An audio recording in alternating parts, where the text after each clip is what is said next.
It's time for HawgSports Live from HawgSports.com, a division of 24/7 Sports, presented by Crain Automotive. The Crain Team's got 'em. Visit them online at crainteam.com. And now with the latest breaking updates on HawgSports, here's Trey Biddy. What's up, everybody? Trey Biddy with HawgSports, HawgSports.com. Well, we found out a lot about the Arkansas Razorbacks over the weekend. Not everything that we wanted to find out was positive, obviously, losing 41-35 to the Ole Miss Rebels. And a lot of questions about the defense. We're going to talk about some of the things that I have felt about this team going in, some of the things I was right about, wrong about, some of the things that people think I saw that I didn't say. And we'll have Connor Goodson on. We'll have Danny West on, and we'll take a little bit of a look also to this Memphis team as well as we look ahead. All that and more on today's episode of HawgSports Live.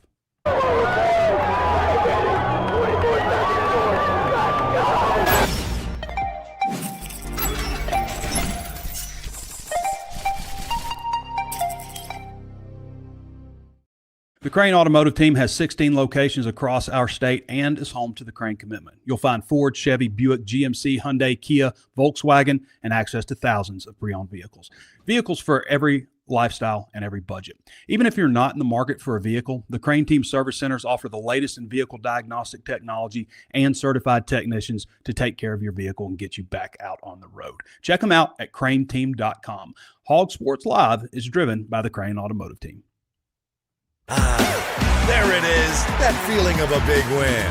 Yeah, that's you, enjoying your moment, because you just won big with the Crain Team. Your perfect vehicle at the perfect price. You got Crain Cash discounts and more than you ever dreamed for your trade. Sure feels good, doesn't it? With 16 different locations around the state and every vehicle backed by the Crain Commitment, we keep Arkansas moving. That's winning. That's the Crain Team. Visit crainteam.com.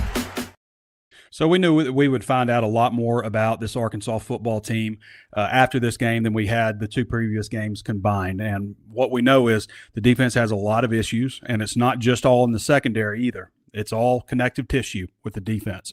Taylon Green is going to give you a shot in probably just about every single game that you play. He's going to give you a shot to maybe win if you can keep up on the scoreboard. Does that mean that the defense is what it is right now? They can make adjustments, make changes. I think it's important to note, Lane Kiffin's a really good offensive coach, obviously. He's going to scheme things up very well.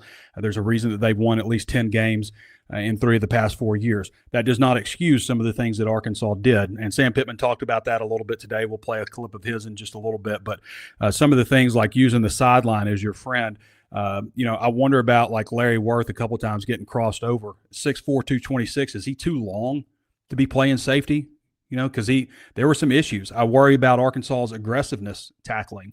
Are you scared to go to the ground? I saw, a couple of times on video, like a guy running, like just kind of jogging to where the play is because somebody else is going to get it. And I talked about some of that in the walk and talk, but I've watched the game a couple of times since then.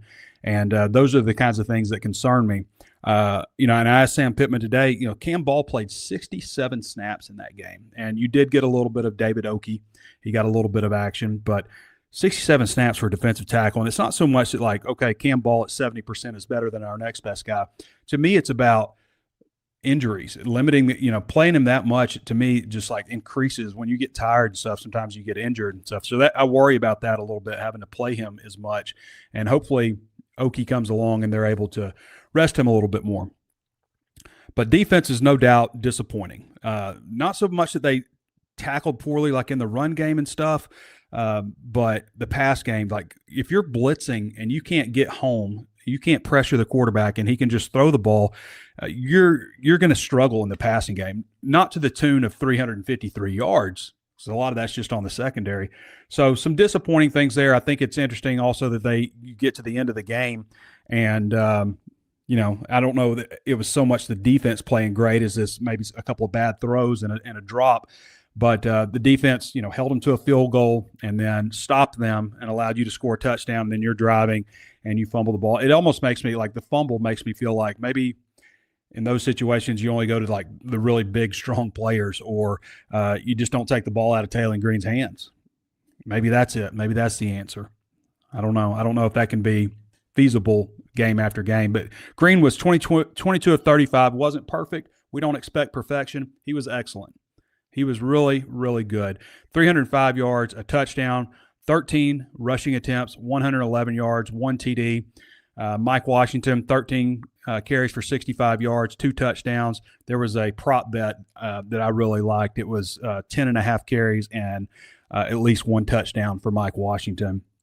And obviously he surpassed that. Omega Blake was outstanding again. Jaylen Brown, aside from that one play, and he did have another play that I saw that he probably could have had a pass. He probably could have caught one. The offensive line, I think, is playing outstanding. Like we talked about this a lot. You know, they put their money in the defensive secondary. They put their money in the offensive line in the offseason. The offensive line last year, there were times where people would just come straight through the A-gap. Completely unaccounted for, and I'm not talking about bringing more people that you can block. I'm talking about bringing like a single blitzer or coming off the edge, just completely unaccounted for. Some of that's Taylor Green inexperience last year. Some of that was Addison Nichols at center. You didn't see that on Saturday. They protected Taylor extremely well. I was just very impressed, and you could see Taylor's confidence in the offensive line protecting for him. So that's really encouraging to me that not only do you have a quarterback who's in the second year of Bobby Petrino's offense, they're protecting him better. Arkansas wide receivers are all very capable, I think, including the tight ends. So I like what I've seen out of offense. You go on the road, you score 35, very well could have, not should have, but could have been 42. Very well could have been that. There's some other things that we talked about with time management. I still say, like, why snap the ball right before half with 18 seconds left on the play clock?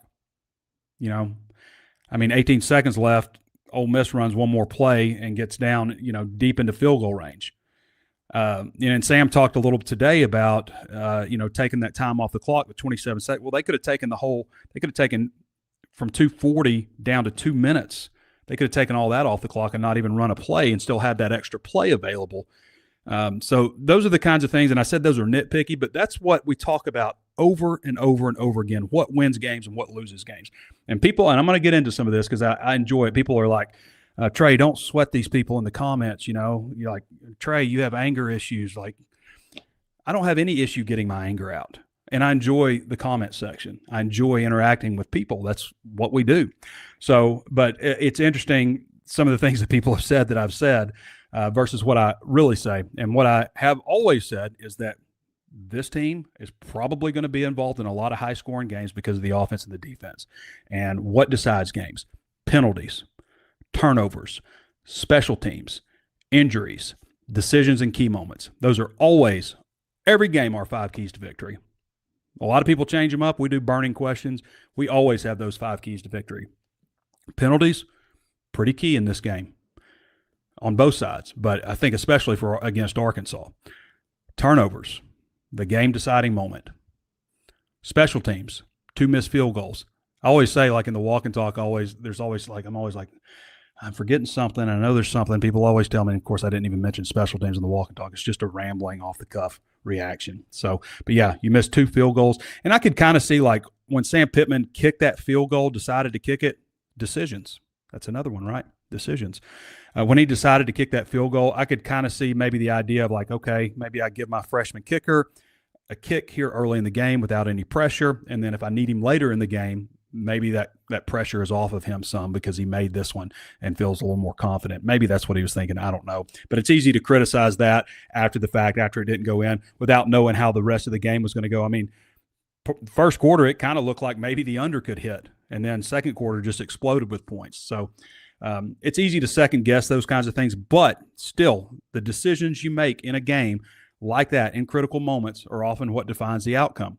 Lane Kiffin decided to go for it on 4th down and got that pass interference call.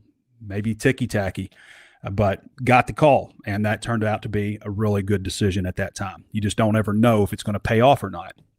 Injuries are also always key, and for Ole Miss, it was very beneficial that they got their backup quarterback in, who I thought played really well, and I think will probably end up being their quarterback even when Simmons gets healthy.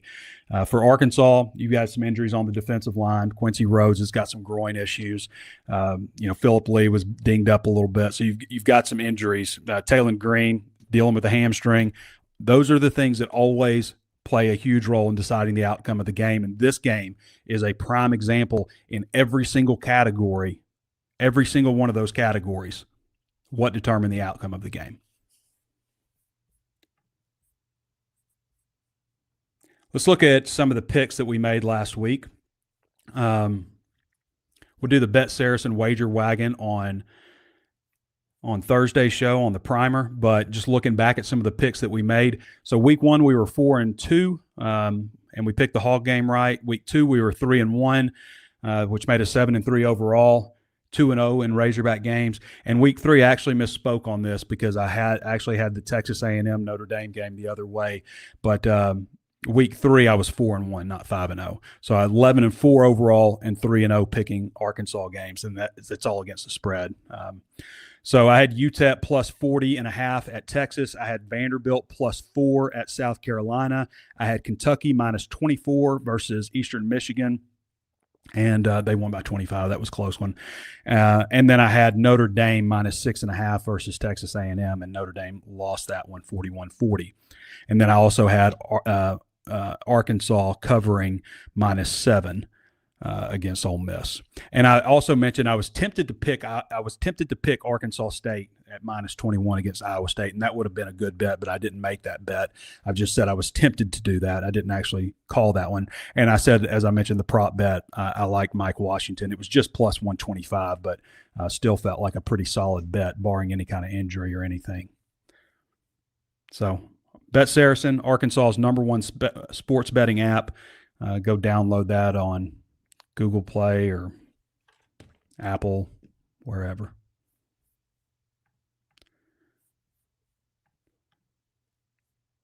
Okay, let's get to some of these comments real quick. I find this super, super fun. So it's not like me getting frustrated. I just enjoy this part. So this is before the game. This is when I picked Vanderbilt, which beat the crap out of South Carolina because I like Diego Pavia.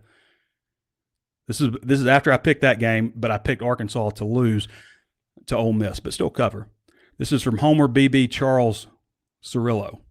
Trey says, I'll go on Ole Miss on this one, yet he says, I'm taking the Commodores on this one because I like Diego Pavia. Trey Biddy, there's one thing that can be said for you. Anytime you perceive any potential resistance from opposing team, you abandon the Hogs.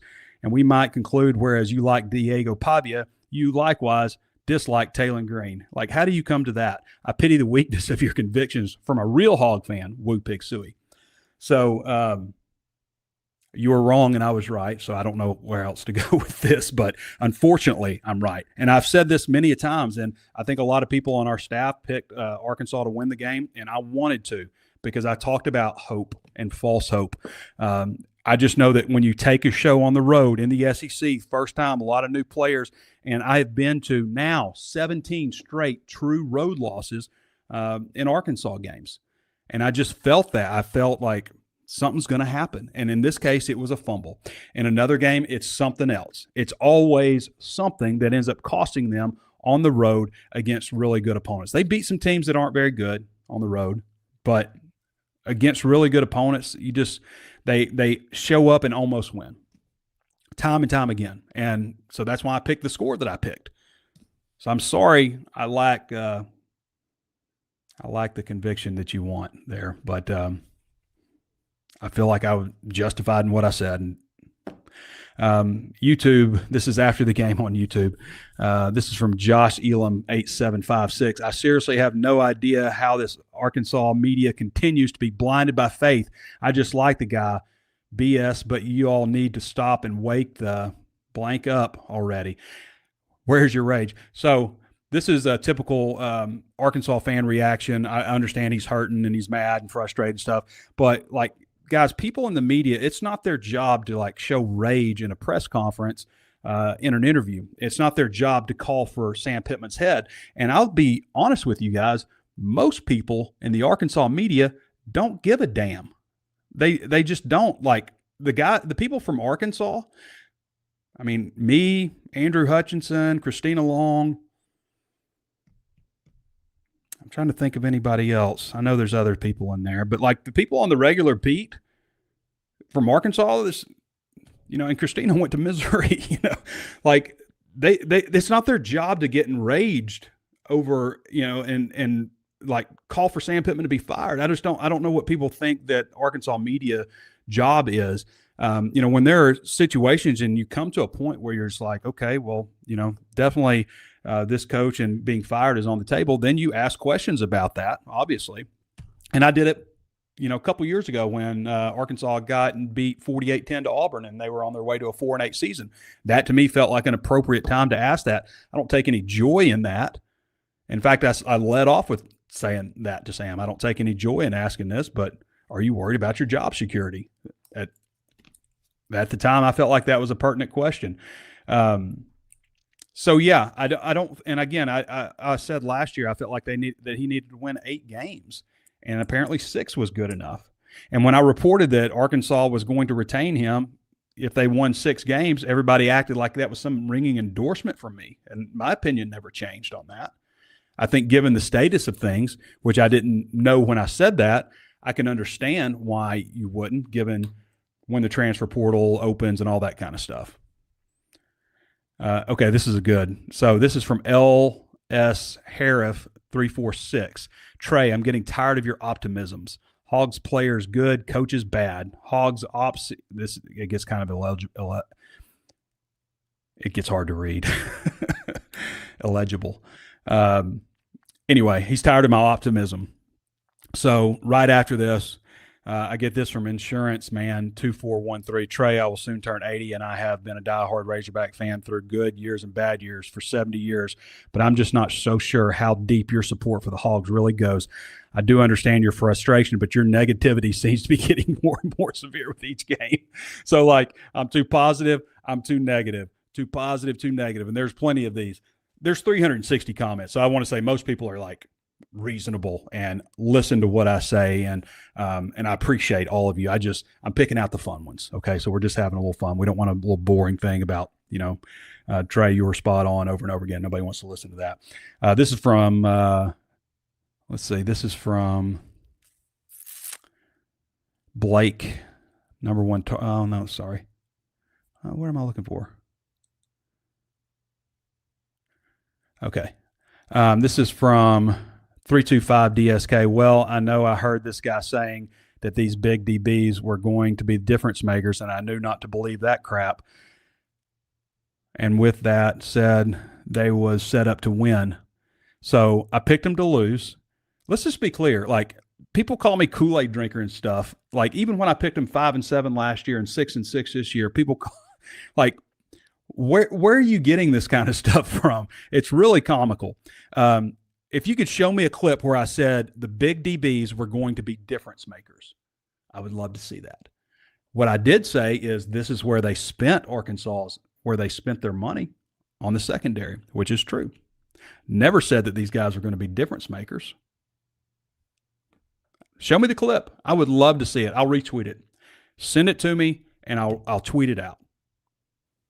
I'll put a clown nose on. Yep. So what I did say is I give the home team 60% chance of victory. This is in my predictions. I give the home team a 60% chance of victory, so anything can happen. I've been to 16 straight losses in true road games. I've chosen to attend, so forgive my prediction. Score 35-31 Ole Miss. That's that. That's all there is to it.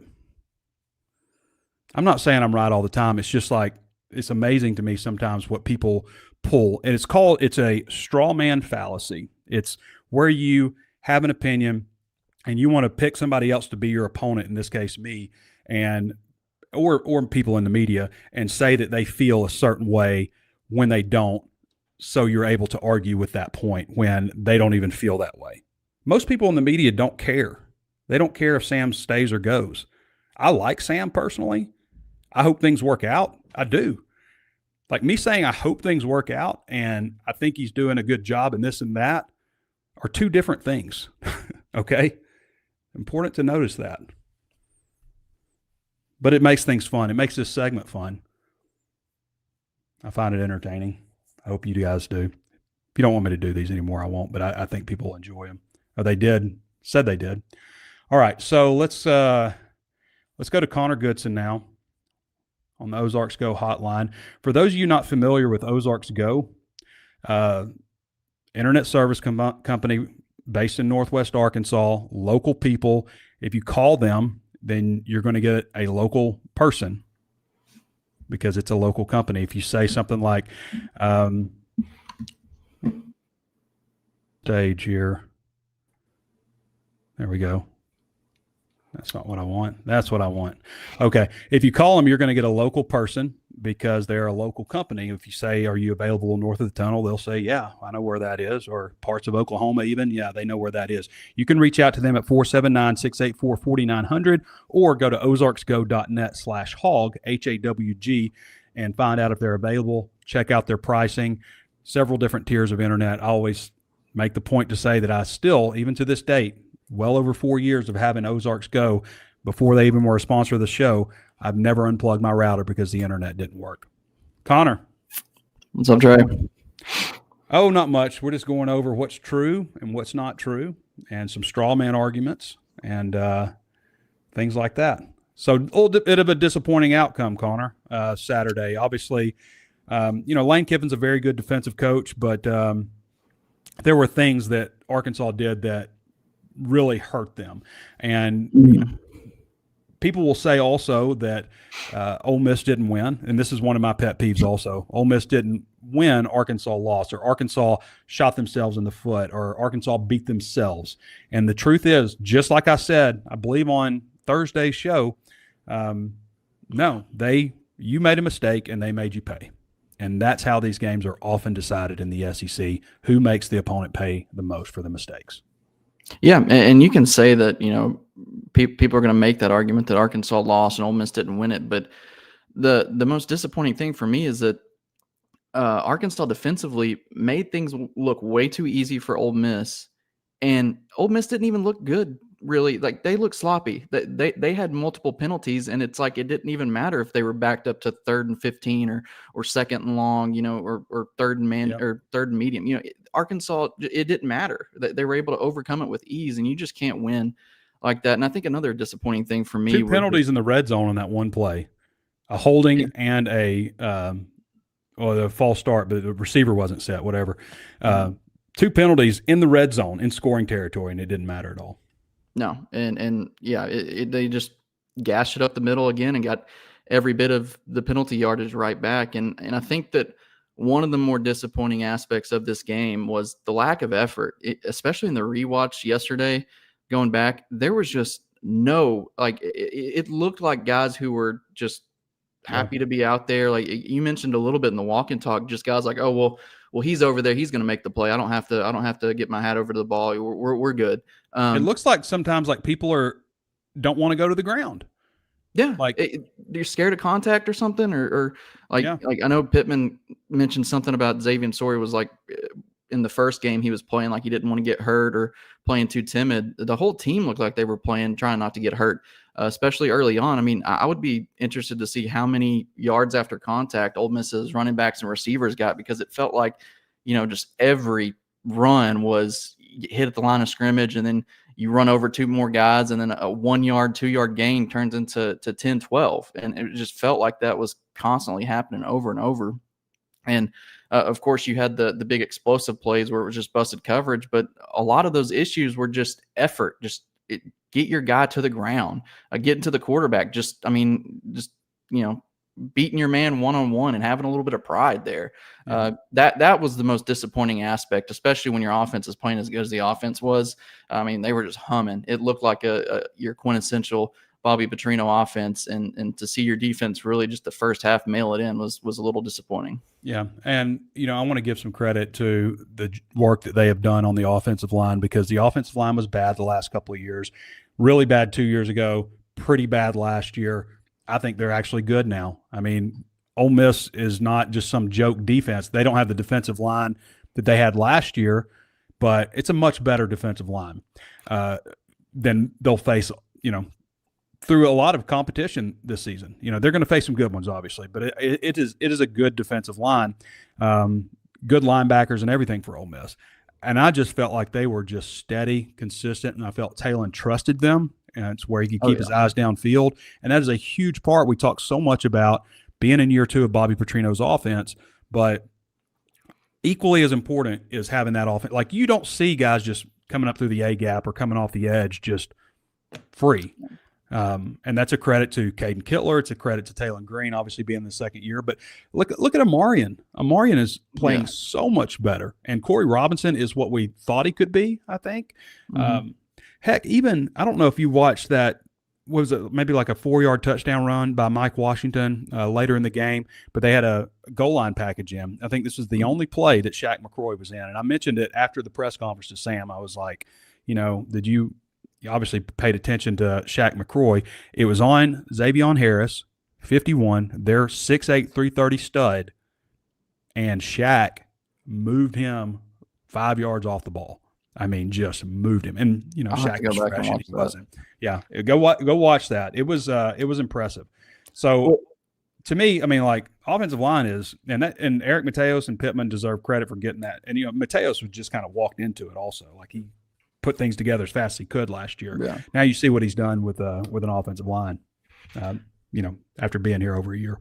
Yeah, I think one of the more telling plays of that game that happened, how many times have you seen Talon Green just sit in the pocket or just sit back there and then step up in the pocket to make a throw? I think in the second half, he just stepped up and he looked like it was a Peyton Manning-esque drop back and then just step up in the pocket because he trusted his guys. Last year, you saw him, he would step up and immediately he would take that step forward thinking he was going to have to run for his life. Against Kentucky, they did not blitz. They did not blitz Calzada at all because they felt like their defensive line could handle them, and they did. They blitzed. They brought more pressure this game. Yeah, and to your point, again, the Arkansas offensive line last year would have been just completely overwhelmed, and you would have kind of tried to maybe shift some things to take care of guys like Xavier Harris and some of those big X factors and not try to worry about the linebackers or D-backs that were coming in on the blitz. And this year, it just felt like they had covered all their bases. They didn't look overwhelmed at all. A credit to the running backs, Braylon Russell and Mike Washington. Even I thought was really improved as a pass blocker in those situations. I just thought the offense. This was a game where you kind of see the offense is just really coming into their own and really took that step to where that I think all expected in the offseason. This is what it was going to look like in year 2 under Bobby Petrino, and they proved that they looked like that, and they took those steps forward. It's just really it sucks that it's almost a wasted effort in a way. I don't want to say it's a wasted effort, but I mean, there's a lot of good stuff to build off of. But defensively, just disappointing that you couldn't really put those two things together and come away with a huge win. Yeah, I mean, I get frustrated just like anybody, and after the game, I feel a certain way, and I'll try to sit back and reflect.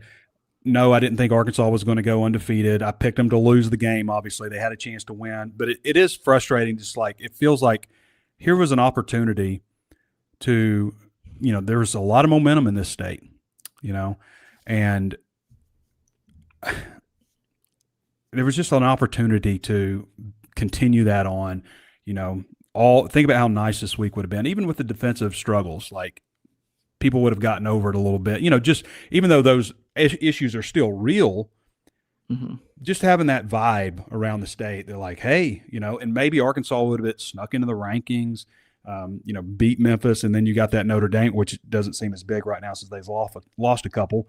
But you know what I mean? Like that to me is something that we just haven't had around here in a long time. Yeah, and this was the chance for this team to kind of show that they were different and that they were going to, really flip the script and give people, who had hope, kind of reason to continue to believe and kind of, shut up some of the naysayers that have been just chirping all off season. And it just sucks. It followed the same script. We do our predictions and we have a little blurb of why we predict each score. And I told my friends after we published this on Friday morning, I was like, I woke up, I felt the complete opposite. I picked Arkansas to win, but then I woke up the next morning. I was like, I could see this going 41-33 Ole Miss. But what I had written out, if I was going to go with Ole Miss, it was like, is this Arkansas team any different than years past? Have they done enough in the first 2 games or in the offseason for us to truly believe that things are going to be different this year, that they are going to be able to do you talked about the 5 keys, injuries, penalties, turnovers, decisions. Have they done enough for us to believe that they can correct all of those things and do those things well enough to finish off a team on the road? And ultimately, I probably should have stuck with that explanation instead. I still think, though, Connor, I still feel like they're going to get that. I feel like it's going to happen at some point against a good team on the road, and maybe this season. I think they've got enough on offense with Taylon Green. And you know what, Connor? Like, you look across college football right now. Like, Georgia gave up a ton of points. Notre Dame and Texas A&M are both regarded as very strong defensive teams. I'm not like trying to make any kind of excuse for Arkansas defense, but like they still had a chance and could have put it in the end zone there and taken a lead with very little time left. But I mean, I'm not trying to say like defense isn't a concern, because it is, but I'm just saying, like, I look around the country at some of these scores and like everybody's, seems like they've got a concern on defense, and it is a game that's driven by offense more and more nowadays. And it is week 3. There is a lot of opportunity looking forward. So if you can get guys to kind of, shrug off this loss, pick themselves back up, dust themselves back off, and if you can get some of these issues corrected and maybe hope that you don't have a lot of guys, loafing around, you can get some of these effort guys or get some of these effort issues corrected as well. Mm-hmm. I think that's the most disappointing thing. Yeah. And that's one of my biggest concerns is whatever you think schematically, whatever they did, Sam talked about, they need to make it simple with their checks to the line of scrimmage, pre-play, and all that stuff. That stuff can be corrected. You can fix things like that. You cannot, it is so hard, especially over the course of a season, to fix guys just giving 100% effort, play after play after play. As Sam put it today, maybe they need to stop trying to play chess over and over again, check to check, and just let their players play. And we'll see. But the effort at times was disappointing. And, but just as disappointing, like the way the game ended. And I hate that for Jaylen Brown, but you cannot make that play in that moment with everything on the line. You can't do it.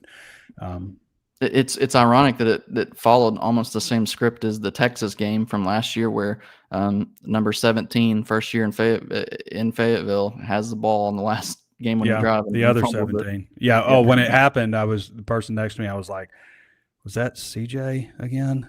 But it was Jaylen, the other 17. No, different. All right, Connor, we'll get you out with this. Anything on basketball?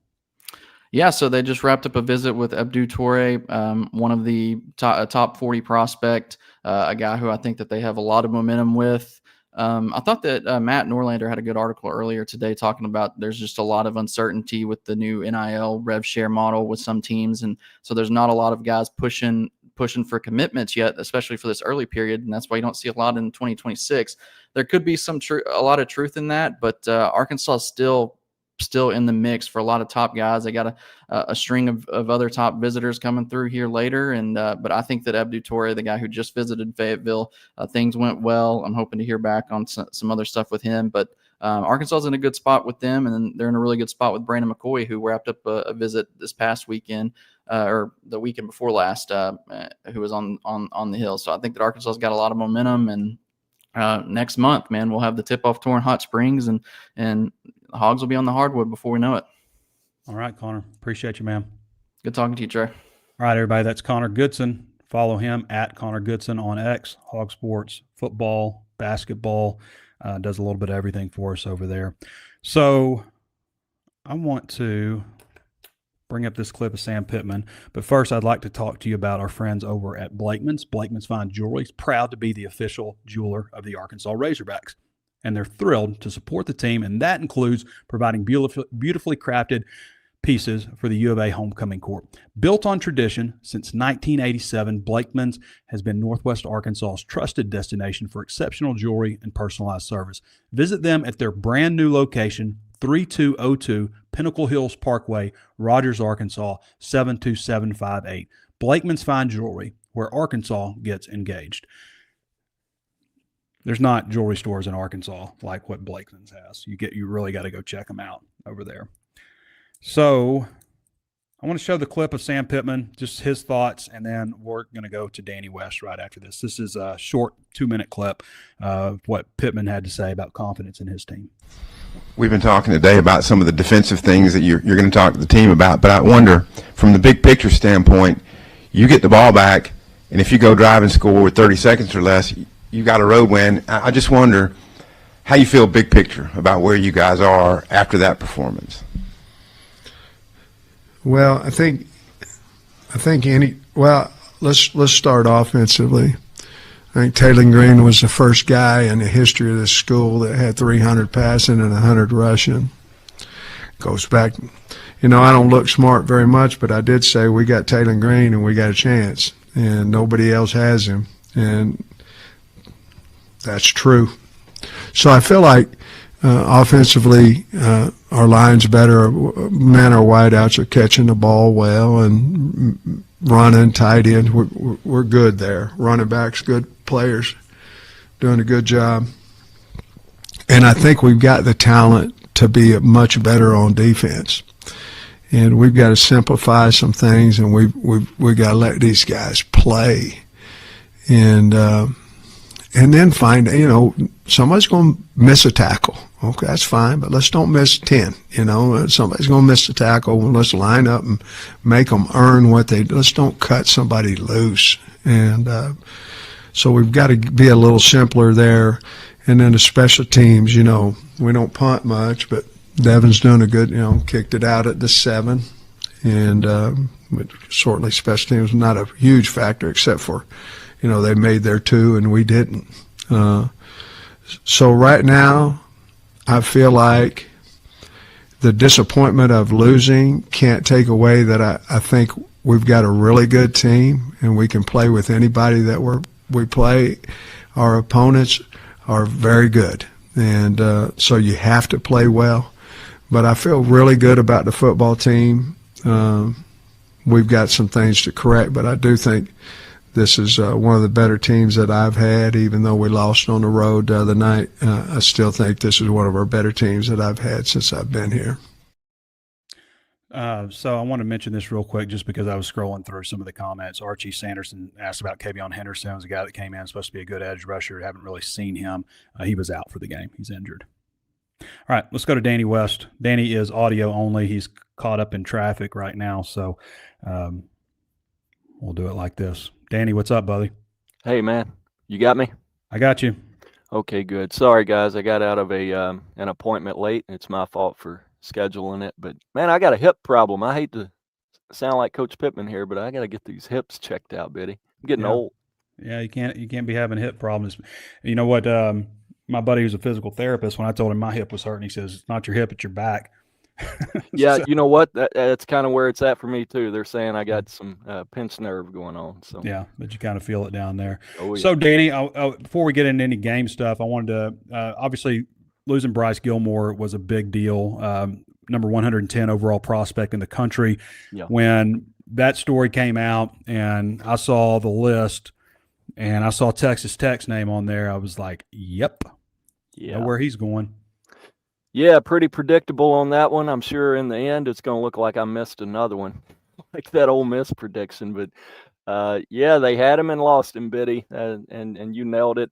When people saw that headline I want to say Friday, I think everybody immediately, the first question is who stole him, and then you remember he did take that official to Texas Tech. As he was taking a lot of visits at the time and ultimately picked Arkansas, and Mateos did a really good job. But buddy, that money is coming out of Lubbock, Texas right now. They're throwing it around, and I'm not saying that's all his. This is a really sharp young man. He's got a bright future with or without the paycheck. But man, that's got to help. I mean, they're paying everybody that, big bucks. And so it's just, I hate to be the bearer of bad news, but that's where it's at right now. It just feels a little bit stuck in the mud on these type of, big time guys, Trey. You're just going to have a really hard time getting them, and then keeping them is the even harder part. You got to get them first and then keep them. Yeah. Didn't Texas Tech they brought in some other big time offensive linemen and for some huge 1.8 deal or something, 1.8 million deal. But for those who are confused over hearing that about Texas Tech and you're not following along, Texas Tech also had the #1 ranked transfer portal class in the entire country. And a big reason of that is, we're still the Wild West this year. And so this is an opportunity without any oversight to pour all your money into that. And they've got some oil money, some boosters and stuff. In the past, I would give, if Arkansas came down to a recruiting battle with Texas Tech for a football player and everything's equal, both teams won them, I'd give Texas Tech about a 1% chance of beating out Arkansas. And that is probably a fair statistic of how things have played out because Arkansas has a better football tradition, better facilities, better location, better conference, all of those things. But things have changed now, and now it's about that cash. They got to produce, though, out there, Trey. It's got a little bit of a feel of Colorado. You know what I mean? Like where they're you start off, you're throwing money everywhere, but how sustainable is it? We'll see. But I can tell you this, man, if they get and keep guys like Bryce Gilmore often enough, Tech's going to be a player. They're probably going to dominate the Big 12 now. And hey, they're coming, man. More power to them. They can do it. And that's a long, difficult conversation in Arkansas right now. We completely understand why it's not happening for Arkansas. There's a power struggle, we didn't see much progress from that power struggle over the weekend, Trey. It's only going to continue with each new loss. Not everybody. A lot of people want change to be made at the head coaching spot. A lot of people want the AD. And it's just kind of stuck in the mud. And Arkansas sitting there going, hey, we can get guys like that too if everybody will chip in. And it's just around and around we go. One close loss after another. One almost had them. Yeah, people are going to want somebody's ass on the line. he kind of lost like that. Texas Tech, by the way, hasn't really played anybody yet. They beat Arkansas Pine Bluff, Kent State, two teams that aren't very good at all, and Oregon State also beat them 45-14. They got Utah coming up. So on UAPB there. Well, I mean, I just mean it's an FCS team. That's how you should beat FCS teams, 67-7. Hey, by the way, I think you ought to keep that segment. I don't want to speak for everybody watching it, but that segment where you call out fans is starting to become my favorite too. Well, I don't mean to call out because it's important to note there were 360 comments on the Walk and Talk just on YouTube. That didn't include Facebook or X or anything. I just pulled them from YouTube. And most of them are sensible people who are frustrated and disappointed and upset, but make total sense. I just pulled out a few because I found it real comical. This one guy was like, "You're too optimistic," and the next guy was like, "You're too pessimistic." We've heard it all, man. We've heard. I think you picked 6-6 this year. I went 7-5. I was wrong on Ole Miss, Trey, and I don't shy away from it. I told somebody over the weekend I build fires sometimes just to sit down, win, and enjoy the smoke. I'm not running from being wrong. Yeah, but I was. You could have easily been right. Wrong. I know, man. That's what sucks about it. Whatever. It was a moment. it was an instant. Dead wrong. You're right. But You're right. For me, it wasn't just like. For me, the reason I went that way, and I'd mentioned in the Walk and Talk that I was drenched in hope, but I just felt that tug, saying, "Come back here, Trey." Is because it always feels like it's something like that. Yep. It always feels like it's something like that ends up costing Arkansas. One reporter asked Sam Pitman about his record and one-score games, and he kind of got frustrated with him about it. But the record is the record. 7-18 over the last 3 years, right?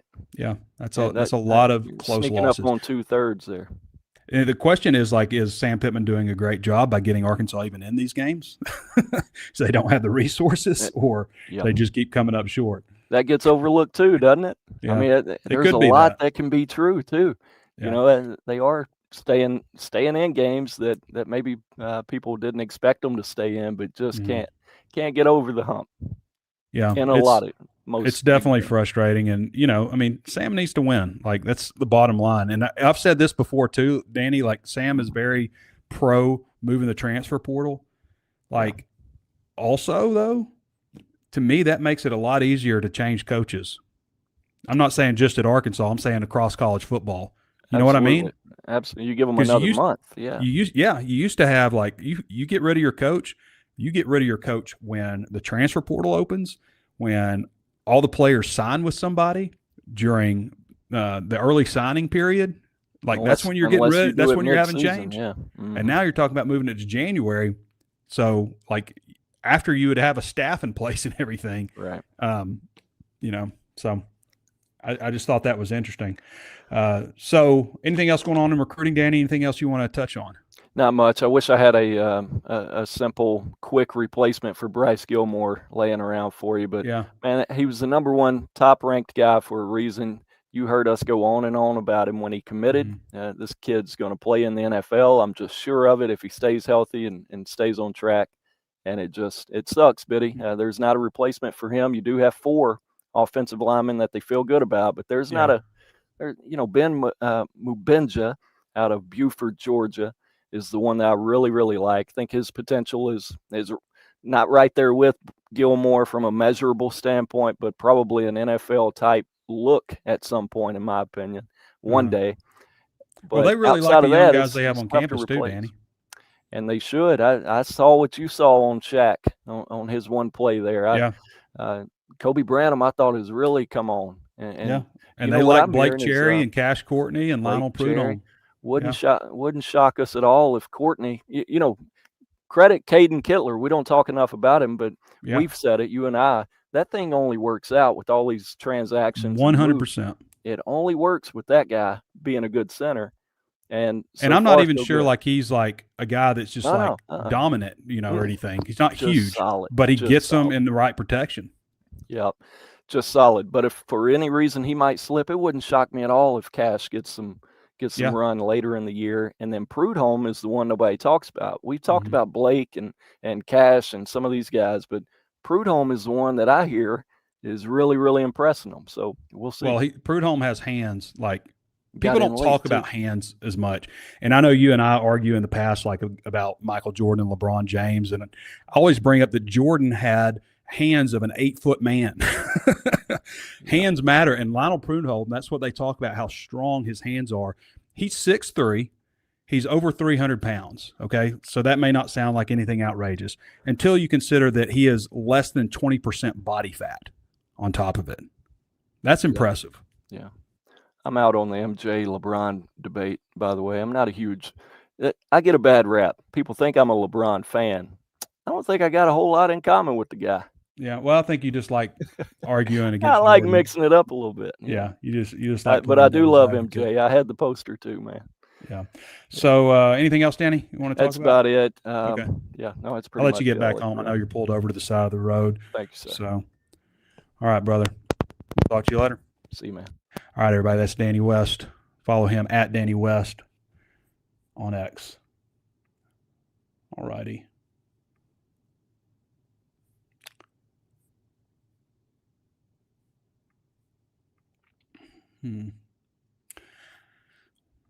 If you haven't been by Walker Brothers, you should go. Check them out. They've got brands like Peter Millar, Johnny O, Horns Legend, Divot Sportswear, Faraday, men's clothing at its finest. There's nothing like Walker Brothers in the state of Arkansas, based on my experience. And they've got 2 locations. They got a brand new, big, beautiful location, 3503 South 55th Street, Suite 101. You can get a tailor-made suit.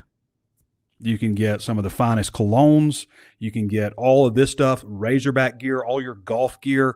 I'd mentioned before that I really love Faraday and I've got a ton of Faraday shirts because I'm like large, X large, somewhere in between, and they just happen to fit me perfectly. But they've got the curly tail, Crazy Hog logos on the Peter Millar, all that kind of stuff. So go check out our friends over at Walker Brothers. Nothing like it for menswear in Northwest Arkansas, certainly, but I believe the whole state of Arkansas. I don't think that there is anything like what they have at Walker Brothers. And people have told me since they've seen this ad running, that they have gone and checked them out and been really blown away with what they offer. And I know those people very well, all the people running Walker Brothers too. So Trey Biddy endorsement there, stamp of approval, way before they ever were sponsors of the show. Okay, we want to get to your questions now. Let me bring them up real quick. I thought I had it pulled up. I might be experiencing technical difficulties. Let's see what we got in the comments here. Clint F says, oh, you know what? We hadn't talked about Memphis. This Memphis game won't be easy, he says. He's right. That's from Clint F. So looking at Memphis real quick, Arkansas is going to win this one. The line started off at 6.5, minus 6.5 Arkansas on Bet Saracen. The last I looked at it, it was already 8 today. So it's getting – people are putting money on the Hogs. I like the Hogs too. Even at 8, I think I like them. I've watched probably – 35 plays that Memphis has run so far. I didn't, against Troy.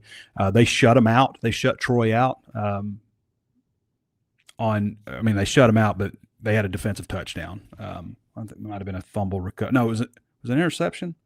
I can't remember, but it was a defensive touchdown. The offense didn't score. Memphis at the very end of the game intercepted a pass where they were down in scoring territory. But I think Memphis is a big spender in terms of G5 programs. I think Bud Elliott said they're maybe the top spender of all G5 programs, and that would make sense based on their record. They've won 10 and 11 games the last 2 years. From a standpoint, personnel-wise, they don't have the same level of talent that Arkansas does. I think they're very well coached. They've got a really good scheme, so there's that side of it, obviously. It's at their place. Brandon Lewis is another very mobile quarterback. You're going to see a lot of zone read. They definitely like to run the ball. Sutton Smith has 41 carries for 247 yards this season and 4 touchdowns.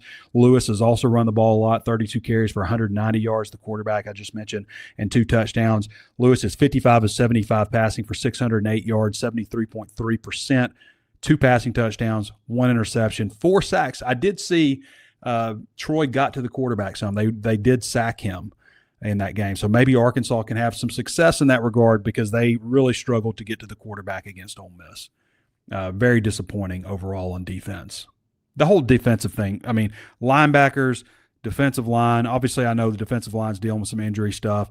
I do not like the idea of playing Cam Ball 67 snaps a game. If they can figure that out some kind of way, I think it's important. Obviously, Keyshawn Blackstock's not going to be relied upon if he's not so far. I know he just moved over there. They really got to get David Oki healthier. But the other defensive linemen are playing like 35 snaps. That's much more reasonable. And, if Cam was playing 45 or 50, I think that'd probably be about where you'd want him. They did play Landon Jackson quite a bit. Defensive end is, it'll wear you out, but those big guys inside just get a little bit more worn out. They got to figure out ways to get pressure on the quarterback. I don't think there's any question about that.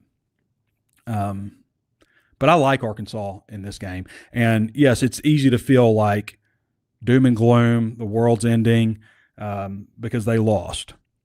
We would feel very different if they won. Even though we're concerned, there would still be people picking Arkansas to win 10 games and stuff. You'll be very hard-pressed because we're coming off a loss to see that. But after you sleep on it, you process it, yes, you're very disappointed, but I don't think anything has changed in the idea that from what I said early in the season about this offense and Taylon Green is going to give you chances to win games. Yes, you'll be involved in some high-scoring games. I think Arkansas's defense will probably play better and probably have moments where they play worse. But it's not all going to be bad, I don't think, moving forward, if that makes sense. Lane Kiffin is a very, very good offensive coordinator and head coach. And I mentioned this, too, about Lane Kiffin, and I want to clarify this. I always think coaches need to be, and maybe Sam's a little too normal in a lot of ways, but I always think you need to be just kind of weird to be a head coach, a little awkward. I just the best ones just seem like that. Nick Saban sometimes, kind of won't look at you, it's just kind of, and Kiffin, as funny as he is on social media and stuff, when he's being interviewed, he's a little awkward seeming. But he also, Kiffin does whatever the hell he wants to do. And maybe he's trying to make up for all the fake injuries that they did, just like blatantly faking injuries for years. Now they've got some rule changes on it. Maybe he's trying to make up for that by faking a guy being healthy. Like, I don't know how. And Sam Pittman mentioned having integrity, with the injury reports and stuff. Kiffin doesn't care about any of that stuff. Like, his quarterback is obviously injured and obviously limited, and at the very worst should have been listed as probable at some point. The fact that he wasn't listed on there at all was a middle finger to the SEC. Like, what are you going to do? I don't care. And I'm not hating on him. As I said on the Walk and Talk, I'm not hating on Lane Kiffin. But 2 weeks in a row, he's got a time slot at 10:50. The SEC coaches teleconference ends it, or his time slot is 12:15, excuse me. But he shows up the last 2 weeks at the end. Like, he skips his time. He's the only coach out of 16 that I've ever seen that just skips his time. He's like, I'll just show up at the end, does 4 minutes, and he's out. Because he's not worried about what anybody thinks. He's just worried about doing what he thinks is best, and, who cares about anybody else? And that's fine. That's really some of the qualities that it takes to be a good head coach. Okay, let's get to some of these questions now.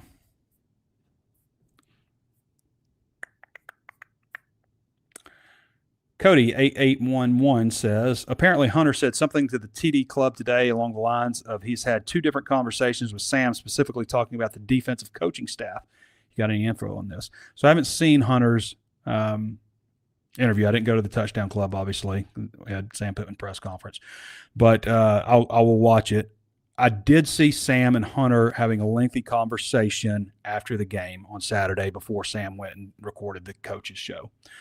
I don't know what that conversation was about. I don't know what, Hunter, you're like, this is, to me, I don't know. I don't want to take something out of context about what he said in an interview that I didn't see. So I apologize for that. But I can tell you, I did see them talking. I don't know what they were talking about. This is like when he's filming the coaching show, when I'm getting ready to do the walk and talk right after the press conference. Galliant Knight said, how big of a mistake was it to not fire Pitman last year when there were not many job openings? It looks like there will be a number of bigger programs making coaching changes in 2 months. There will be more coaching changes this year. I don't have any doubt. I thought about this too. Like Lane Kiffin's just over there chilling at FAU and nobody's offering him jobs. And then when Arkansas and Ole Miss both have a coaching change, they both decide to go after him. But like, somebody could have gone and plucked Lane Kiffin away from Ole Miss or from FAU before Ole Miss did. I mean, he was like, we were worried because he had some kind of past. What were we worried about with Lane Kiffin?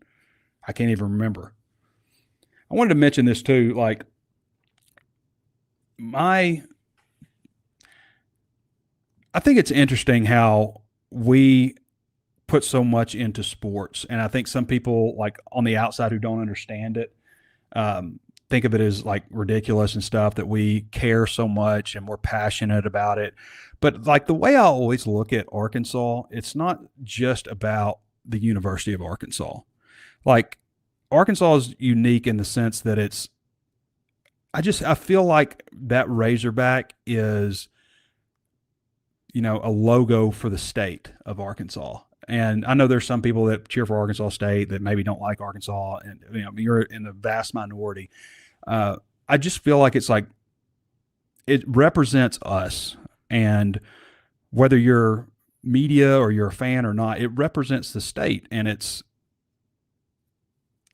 like this is what we can accomplish when we put all our resources together. And this is what we got. These are who we can attract. This is what we can build. This is what we can do. And it means something to people all over the country, and especially in the Southeast. It means a lot.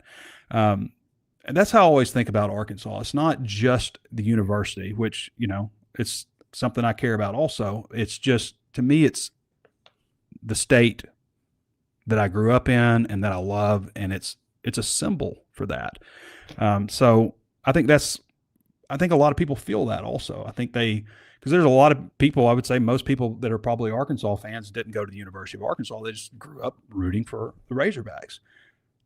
Somebody mentioned something the other day. It's like my wife, asked me why I'm so concerned about 20-year-olds, and I think that's what it is for a lot of people. It's the state of Arkansas.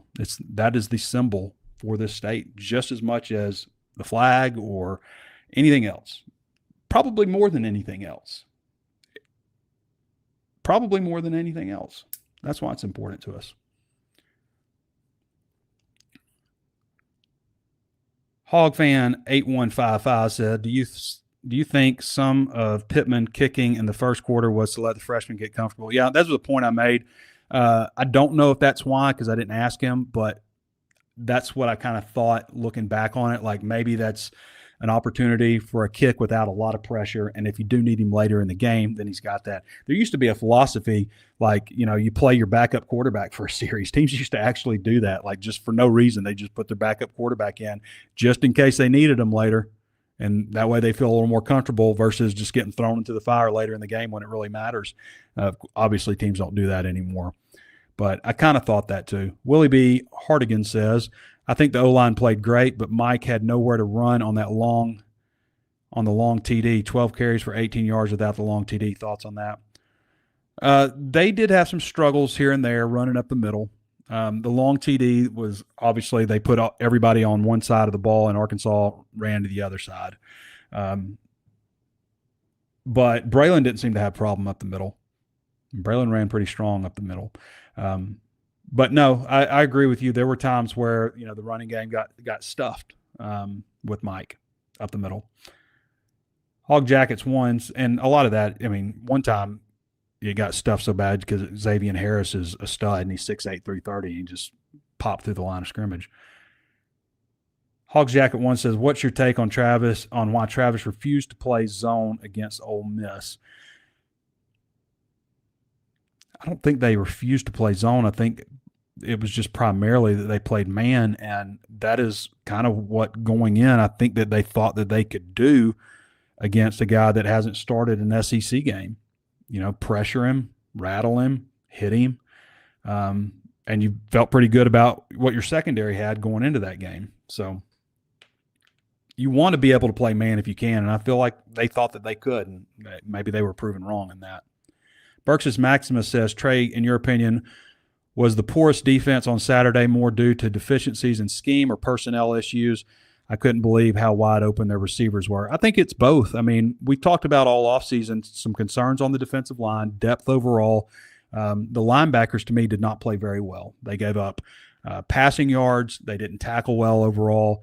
I was really disappointed in Larry Worth because he's a guy that has so much athletic ability, and I just felt like he played timid, He's got so much potential, and it makes me kind of think that maybe he's in the wrong position, being so long. Caleb Wooden was a guy that I was talking about that I didn't feel like was given maximum effort on a long touchdown play. I think it's a mix. I think you have to be – I always say this, like if you're watching on TV and you see early and you see Arkansas players, you see white shirts just flying over the pile, bunch of Arkansas shirts in the frame, that's going to be a good day for the defense. Regardless of just about everything else, scheme, all that stuff, it's kind of like rebounding. They say rebounding is a mentality. In a lot of ways, I think defense is too. You have got to stick your nose in there. Defense is about playing physical, punishing football. It just is. And, yeah, you're going to get beat. The game is designed for offense.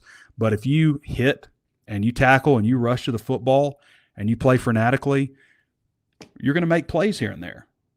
You may give up some stuff, but you're going to make some plays. And that's what it's all about. It's like making enough plays to where you can get a stop. Keeping things in front of you, too. That's another big problem with this defense. There were too many times where, we can talk about the deep bombs and stuff, but there were times where it was shorter stuff and it was taken for a catch and run. You have got to keep things in front of you on defense. And, yeah, in a lot of ways also you're kind of keeping things in front of you, make them, as Houston Nutt used to say, make them go the long, hard way. Because if you make them go the long, hard way, eventually they do something on their own where they'll screw up. They'll mess up, they get a penalty, have a drop pass, something like that, and puts them in a bad position, puts them behind the chains, and then you make a play and you get the stop. Gallant Knight says, do you trust Hunter Yurchek to hire the next football coach? Well, we'll see when and if we cross that path. But he hasn't hired a good football coach before, has he? who do you hire? Applewhite at Houston, and said he almost hired Chad Morris when he got hired. People let Hunter off the hook for that Chad Morris hire, but because he was, it was basically done when he got here, and I understand, but he had mentioned that he wanted to talk to him about the Houston job before I think he took the maybe the SMU job. But again, that's just talking. Chad Razorback says, is Ole Miss defense just as bad as ours? I mean, if you're looking for their lens, like if they'd have lost that game on Saturday, they'd been all talking about how terrible the defense is, while we see it as, well, Bobby Petrino is just a great play caller, but Arkansas's defense is terrible. And they see it as, well, Lane Kiffin's just a great play caller. It just depends on the lens you look through. But no, Arkansas's got a really good offense, I think. They got Taylor Green. Yes, they outgained them, missed the 2 field goals, and should have scored there on the end. Could have scored there on the end. That's a Josh Pate thing that we've talked about before. There's a difference. Like people say we should have done this. No, you could have. You could have done it. Not should have, could have. Denver Hart 1121 says, I know it was a heartbreaker, but I think we are much better. There's no question Arkansas is better than last year. Defense may still have issues. Obviously, the offense is way more competent, way more clean. This is a better team. This is a better team than they had last year. I don't have any doubt about that right now. I think we beat Memphis 50-50 on Notre Dame. I think they could beat Notre Dame. Yeah, I do too. I don't think that Texas A&M is great, and they beat them there. Only one I'm sure we won't win is Tennessee. I don't feel great about Tennessee either. I do worry about Stars at Mental State, but hopefully he can get past it. Hopefully. Kickers are weird sometimes. I don't really know Starzik at all, but my experience with most kickers, aside from like, maybe it's just true about, except for good ones, like Zach Hawker is a pretty normal dude, and Cam Little was a pretty normal guy, but most kickers are kind of weird. I don't know what that is. It's like coaches, coaches need to have some kind of like personality disorders or something. Head coaches.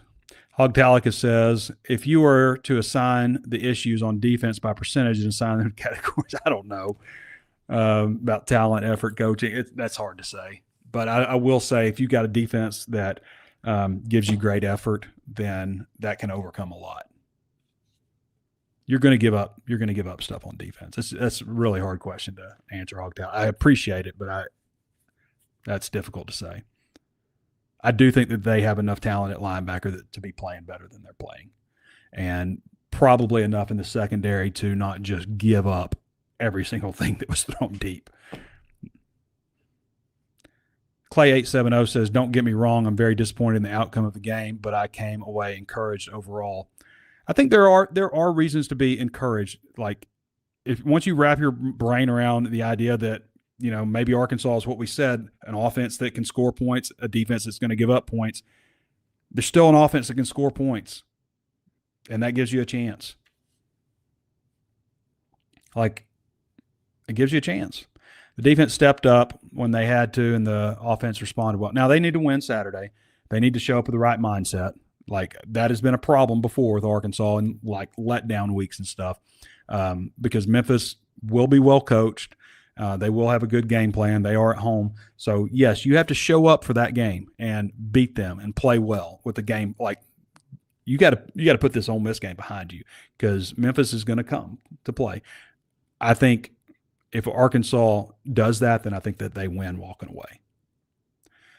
And that sets up a nice game against Notre Dame. Not the 4-0 game against a 4-0 team that we wanted to see, but it sets up a game. Paul Feinhog says, I know you have said you're not going to Memphis. Any chance you just to potentially end the streak? I don't want the streak to end. I want the streak to end against LSU or Tennessee or Texas, preferably Tennessee since it's first. But no, the reason, it's an 11 o'clock game. The press box is moved to the other side. You can't see the bottom third of the field. The stadium's under construction. That's why I'm not going, because I feel like it's going to be a challenge to do the job that I want to do. And I don't feel like I'm going to miss out on some amazing environment either because of the stadium construction. Now, if they play there again when the stadium is finished after 2026, I think this before the 2026 season starts, they should be done. But it's supposed to be really nice. according to the plans anyway. They should have moved the game to Fayetteville this year and bumped that game to Memphis later when the stadium is complete. What does Arkansas have to do against Memphis to restore your confidence in winning 7+ games? I would like to see a lot better defensive effort because I know the offense can score. That would go a long way. Like shutting that game out, playing with enthusiasm, not loafing on defense, playing a really solid defensive game, I think would go a long way in restoring some confidence in that. Because I know they can score. I don't want to see a bunch of games coming down to the final drive and the final play. I mean, it's exciting, but too many things can go wrong. Gallant Knight says, how many SEC programs would have fired Yurachek after his comments today at the Little Rock touchdown close? At least half. What are we doing? I don't know. I guess I got to watch that. Gumpster117 said you predicted 6-6 preseason. That was a cop-out prediction. 8-4 or 4-8 averaged out today. Would you pick the over or under on 6 wins? I don't know. I need to see the Memphis game, but I would pick over on 6. And I would base that on the idea for as disappointing as the defense played, I don't think that they can play worse. I think the offense is pretty good. I don't think that they're going to go 0 for 2 on field goals in a game again. Because I think we saw the worst. I'm not saying we won't see bad again, but I think we just saw the worst of it. So I'm tempted to go. I mean, 6-6 is not far off what I feel like, as much as I said they're definitely going 8-4 or 4-8. But I need to see what happens against Memphis. If they play really well against Memphis, then maybe I start leaning back again to that. I mean, that's just human nature probably. I mean, after the walk and talk, I said maybe they're trending to 4-8, but again, that's very off the cuff, like emotional reaction, after you sleep on it. Maybe you feel a little bit different. So anyway, I want to thank Danny West for hopping on with us, Connor Goodson. Of course, appreciate all of you and your questions and all of your comments too. I don't mean don't leave comments in my YouTube just because I read off some of the, the funnier ones, I guess. And, to the man that's turning 80 also, all due respect, I appreciate you commenting on that. The reason I picked that out is because you called me, you said I was,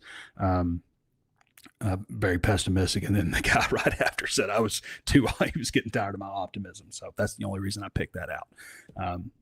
But all due respect to you, I don't mean to. I'm not making fun or anything. I'm just bringing up the irony of it. You know what I mean?